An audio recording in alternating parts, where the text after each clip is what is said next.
लोकार्पण झालेलं आहे, किती झालेलं आहे?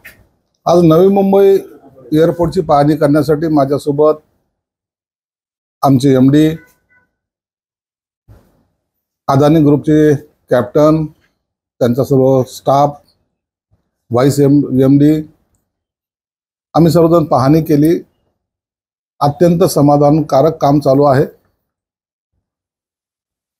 आमचा असा उद्देश आहे की उद्देश आणि उद्दिष्ट सुद्धा की येणाऱ्या 5 तारखेपर्यंत एअरफोर्सचं एक विमान, ज्याला आपण ट्रायल बेस म्हणतो, आपल्याला त्या रनवेवर लँड करायचं आणि त्या कार्यक्रमाला माननीय प्रधानमंत्र्यांचा सुद्धा त्यांच्या उपस्थितीत हा सर्व कार्यक्रम घडवण्याचे आमचा मनोदय आहे।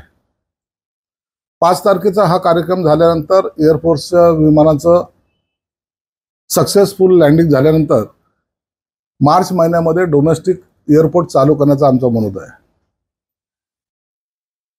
त्यानंतर जूनमध्ये मग पुढील इंटरनॅशनल फ्लाइट्स वगैरे जे ते सुद्धा या रनवेवरून जावेत, या पद्धतीचा आमचा सर्व एक प्लॅन आहे।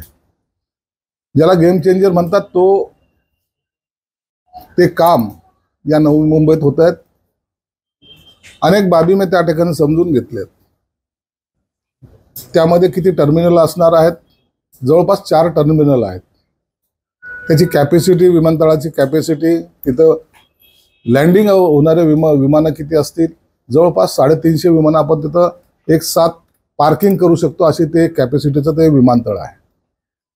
आणि म्हणून मेट्रोची कनेक्टिव्हिटी, इवन दो बुलेट ट्रेनची सुद्धा कनेक्टिव्हिटी, त्याला थोडा जरी कालावधी लागत असेल तर ह्या सगळ्या कनेक्टिव्हिटी आम्ही एकत्र करण्याचा प्रयत्न केला आहे।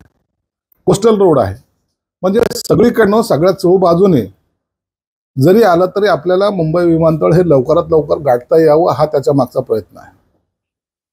एका टर्मिनलमधून जरी तुम्ही कोणत्याही जरी टर्मिनलमधून घुसलात तरी तुम्हाला कोणत्याही टर्मिनलला जाता येईल। जसं आपण मुंबईचं विमानतळ पाहतो, टर्मिनल 1, टर्मिनल 2 ते अंतर आहे, तर त्याला आपल्याला बाहेरून जावं लागतं, जवळपास 35 मिनिटाचा कालावधी लागतो।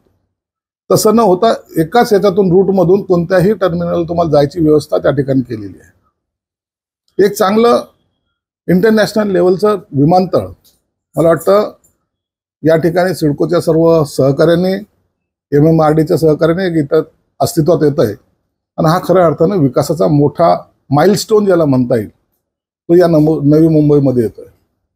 म्हणून अपेक्षा आहे 5 तारखेला जर PM साहेबांनी जर तारीख दिली तर 5 तारखेला हे आमचं पहिलं एअरफोर्सचं विमान तिथे लँड होईल।